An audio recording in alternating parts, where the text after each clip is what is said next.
మరుసటి రోజు ఉదయం స్వాతి నిద్ర లేచిన క్షణం నుండే ఆ డైరీ గురించి ఆలోచించడం మొదలుపెట్టింది. ఆ డైరీ ఆమె డెస్క్ పైనే ఉంది. నిన్న సాయంత్రం తీసుకొచ్చాక మళ్ళీ దాన్ని తెరిచి చూడలేదు. ఉదయిస్తున్న సూర్యుడి బంగారు కిరణాలు ఆ డైరీ మీద పడుతున్నాయి. స్వాతి మెల్లగా డైరీని చేతుల్లోకి తీసుకుని, అసలు ఈ డైరీ ఎవరిది? ఆ ఇంట్లో ఎందుకు ఉంది? నేను దీన్ని ఎందుకు తీసుకొచ్చాను అని ఆలోచిస్తూ ఉంది. ఇంతలో గోడ మీదున్న గడియారం గంటలు కొట్టింది. స్వాతి టైం చూసుకుంది. 9 గంటలు కావస్తుంది.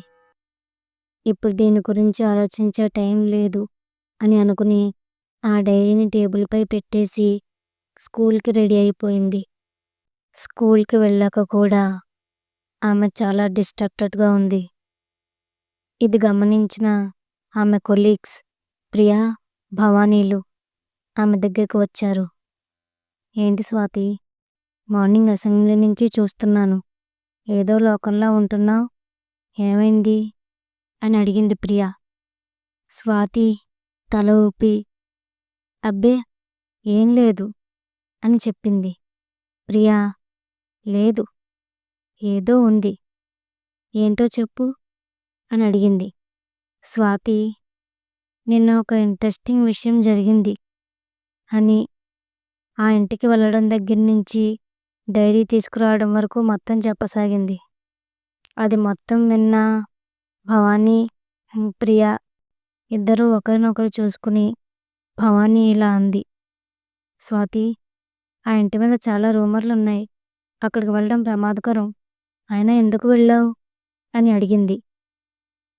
స్వాతి చిన్నగా నవ్వి, అవి జస్ట్ రూమర్స్ మాత్రమే, నేను అలాంటివన్నీ నమ్మనని మీకు తెలుసు కదా, అది ఒట్టి పాత డైరీ అంతే, లోపల ఏమీ రాసి కూడా లేదు అని అంది.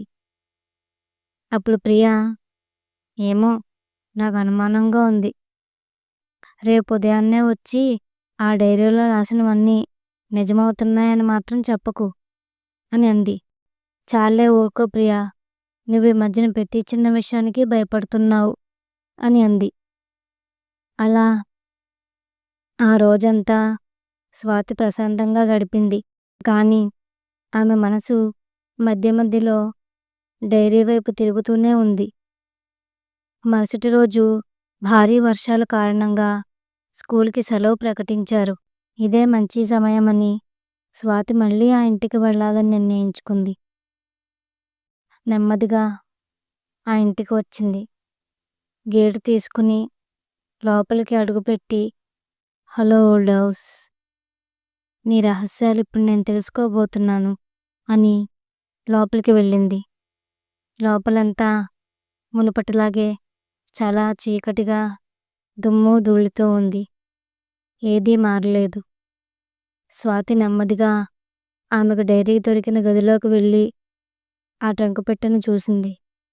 లోపల ఏమీ లేదు. ఓకే, ఇక్కడ ఏమీ లేదు అని అనుకుని నెమ్మదిగా ఇల్లంతా తిరిగింది. అంతా బాగానే ఉంది. ఓకే, అంతా బాగానే ఉంది, మరి ఇంటికి ఎందుకు ఇన్ని పుకార్లు పుట్టిస్తున్నారు అని అనుకుంది. బయటికి వచ్చేస్తుండగా చిన్న గొంతు చాలా చిన్నగా ఆమెకు వినిపించింది. ఆమె పేరు పెట్టి పిలిచింది. స్వాతి వెనక్కి తిరిగి చూసింది. ఎవరు అని అంది. ఏ సమాధానం లేదు. అంతా నిశ్శబ్దంగా ఉంది. ఎవరది అని కొంచెం గట్టిగా అరిచింది. ఏ శబ్దమూ రాలేదు.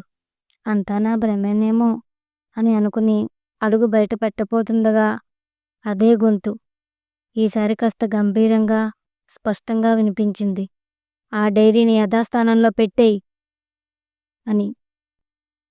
అది విన్న స్వాతికి గుండెల్లో వణుకు పుట్టింది. వెంటనే పరిగెత్తుకుంటూ ఇంటిలోంచి బయటికి వచ్చేసింది.